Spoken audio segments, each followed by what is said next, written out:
in regards to you shared the ring with both guys. Looking at it from an X's and O's standpoint, what is the difference between both fighters? Yeah, yeah.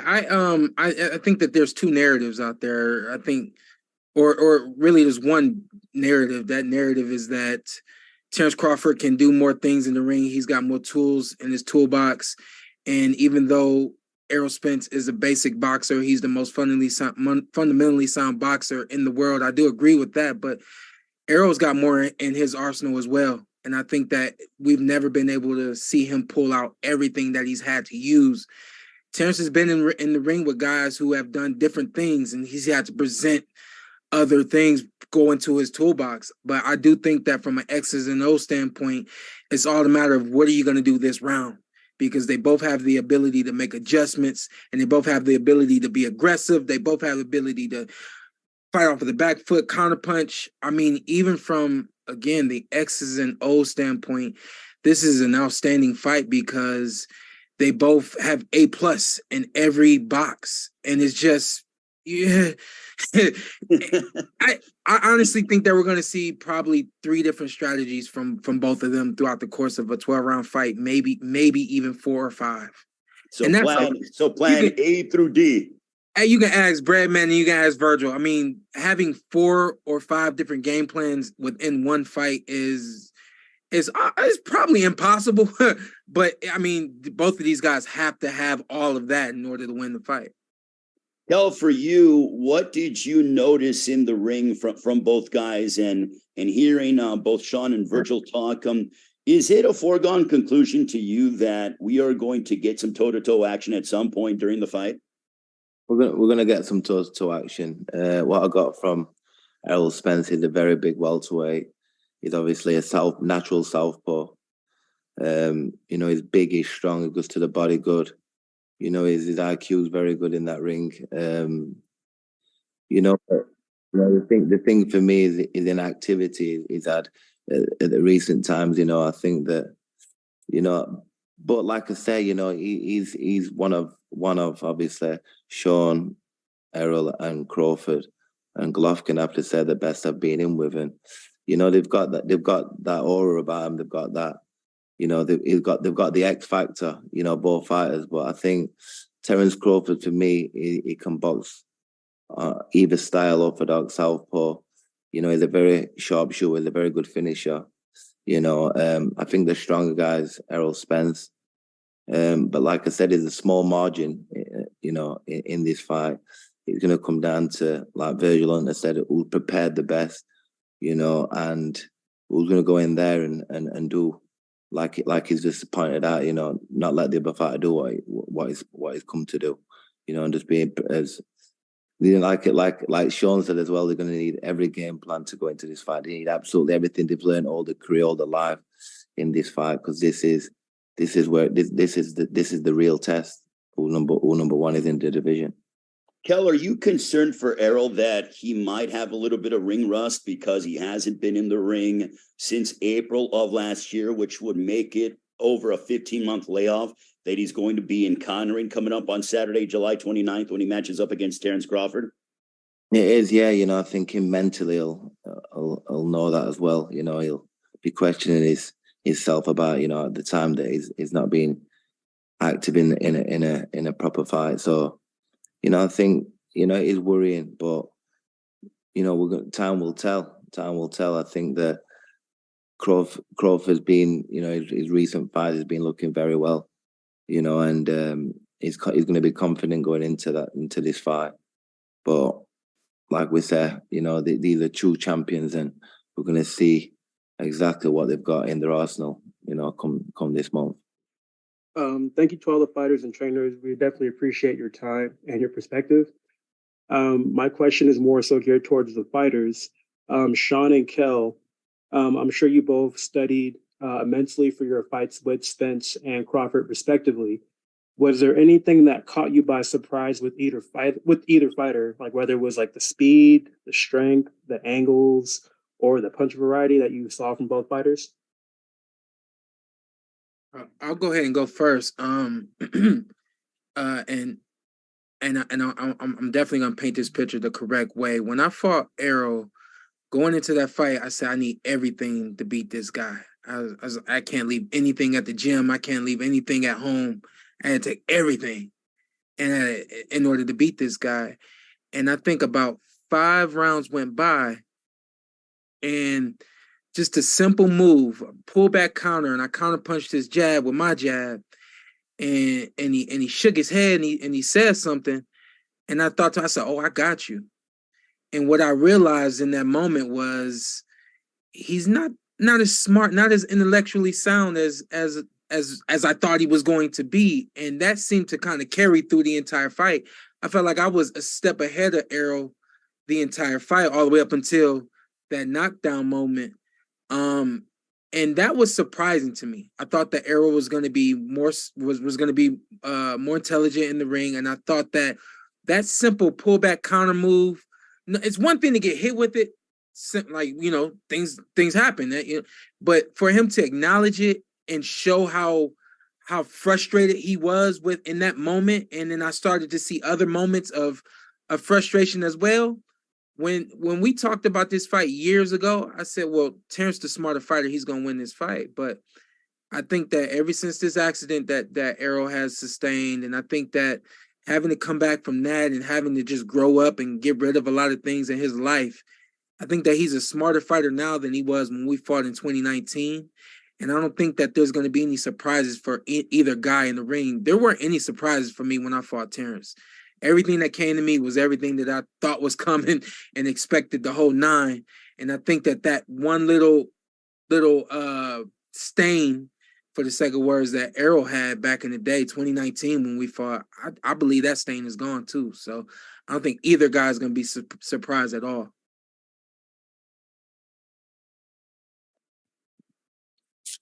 I have to second that as well. When I got in with Terence Crawford, I didn't expect him to be as. I knew we were going to be sharp, but I think just the way that he could switch in a fight so naturally, against obviously a world-class fighter, and be so relaxed, orthodox and southpaw, and just the angles what he was chucking his shots, are surprising. Very sharp puncher. He's not the.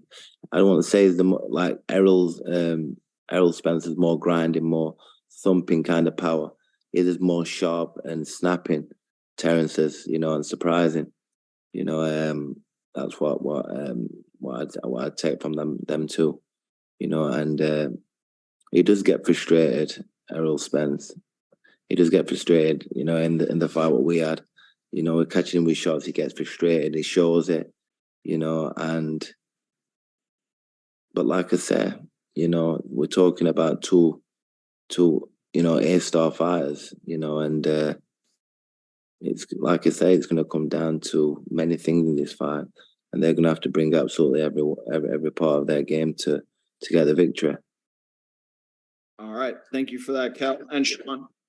Thank you for the question, Kurt. Our next question is going to come from Chris Murray with the Philadelphia Sunday Sun. Chris, if you could please unmute yourself, you can ask the question. Yeah, my question to you, and my question is to the fighters, Kell Brook and Sean Porter. My first statement would be, Crawford has to do what to win? And then my second question would be, what does Errol Spence have to do if he wins? What will he do well if he wins this fight for both of them? So starting with any one of you guys can take this first. Go ahead, Kel. I just think that me looking in, I'd say that but it's hard when we're talking about these levels of fighters.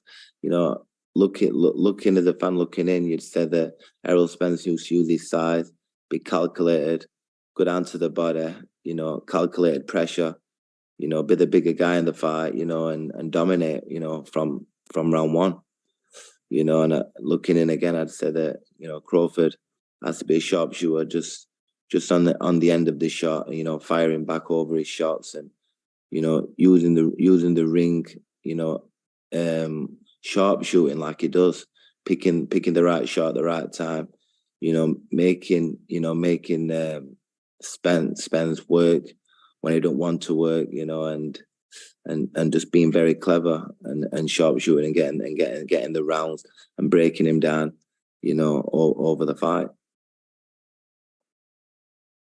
I agree 100% with all of that. I think the calculated pressure from Errol has to be something that he sustains the entire night, that he continues to put on the pressure and the body punching. And I think the two things that Breadman said earlier, number one, if you're Terence Crawford, you got to get to Errol's body. You got to make him uncomfortable. Do things to him that he's not used to having been done to him. Going to the body is certainly one of them. And then the other thing that Breadman said, in between Errol Spence's punches, Errol has a really tight defense, keeps his hands up, he keeps his hands at home. If he's not punching, his hands are up. And that's something you can't say about a lot of fighters. And so with a guy like that, you have to find openings. Those openings are usually there when that punch is being released. And so, like Breadman said, punch when he's punching. And then right there to what Carol said, be accurate, be that sharpshooter. And again, I mean, we're talking about a great fight because we're not saying nothing that either of these guys can't do. You know, and so I think that that's why this is such a great fight. I mean, you're talking about punching in between the gloves. All you guys on the call, you guys can attest that is it's hard to find the timing. It's hard to find the distance. It's hard to be confident to do it. Terence can do that. And then we're talking about all night pressure. We've seen Errol do that, you know, so it's going to be a great fight. All right. Thank you very much for that question, Chris. Next up, Jonathan Nagyoff for Pro Boxing Fans. Jonathan, if you could unmute yourself, please ask your question. Yeah, this is a question for Kel and Sean. If you were both to fight both Spence and Crawford again, what would you have done differently to win the fights? Do you look back? I think there was areas where you guys could have exploited them more, or what would you say to that? I'm gonna go ahead and go first. My guy called me. We talked maybe like a week after the fight, and we just kind of, you know, just talking about the fight and all this and that. And the call got quiet. I mean, still quiet. And it's like, you know, I'm still like, you know, a little hurt that I didn't get the win. It's dead quiet. And all of a sudden he goes, "Man, I wish you had went to the body more." And I was like, "Man, me too, man. That's the only thing I wish I had done." You got to get to Errol's body. That's the one thing I wish I had done more was go to his body. And then with Terence, it was a moment, you know, and you know, that moment I wish had never come for me. So, you know, I don't want to take the shine away from him, but obviously mine's preparation in lockdown, not having my main trainer with me, Dominic Ingle, having a trainer who was Spanish who couldn't really speak English. This was against Terence Crawford. You know, preparation in that fight were all wrong. And I think with, you know, obviously we're all Spence, fighting Golovkin and fighting at middleweight and then going on my holiday and eating like those fighters do. And then having Errol Spence as my mandatory and having coming back down to 147. As you know, I'm a huge 147 fighter back then. And, you know, not getting the best out of myself in training and killing myself to make the weight and not being able to push on the second half of the fight with him, you know. So mine would come down to preparation and my lifestyle, but I don't want to take the light away from them two fighters. Yeah, I was going to say, I want to piggyback off of what Breadman just said, because if Terence is able to fight against Errol Spence like that, be able to be that comfortable and manage his energy the way that it's just been described by Breadman there, we got to start talking about Terence Crawford in the same breath with Manny Pacquiao, in the same breath with Andre Ward, in the same breath as Floyd Mayweather, because those are three fighters who have been great in every single fight that they've had in their own way and have been able to do it without anybody being able to disrupt who they are. Obviously, we've seen some disruption in Manny's career, but Manny's still virtually amazing at a lot of points in his career. My thing with this fight is, and it's something that you cannot measure. You can't measure another fighter's energy. You can't measure another fighter's mentality through the fight. That was another difference that I saw in my fight with Terence. Terence never got uncomfortable.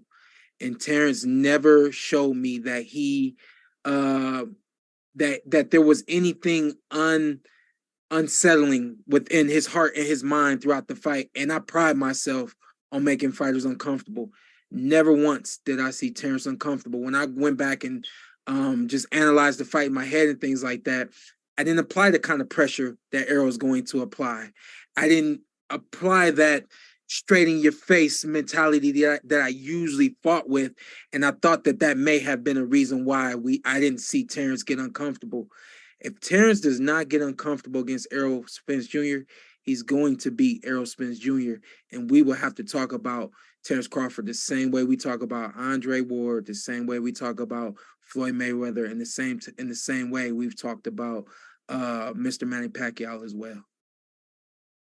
Before I get ready to let these guys go, what a panel we have had as we inch closer to Saturday, July 29th on Showtime pay-per-view, T-Mobile Arena in Las Vegas. Errol Spence Jr., Terence Bud Crawford go head-to-head for the undisputed welterweight championship of the world. I'll start off with you, Showtime Sean Porter, but you know it's that time. I got to ask, if you don't have one, that's fine. But Sean, I want to know from you your prediction on how do you think it's going to go down on Saturday, July 29th?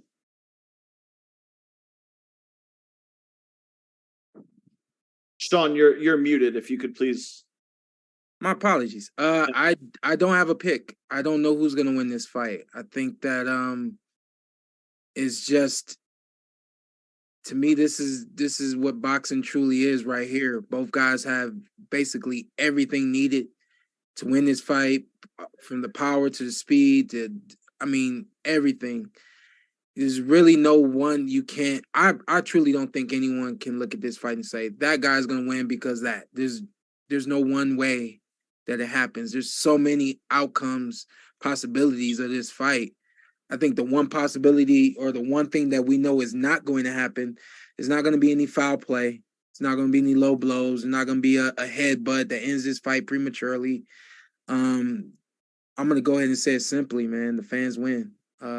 Boxing purists especially win in this one.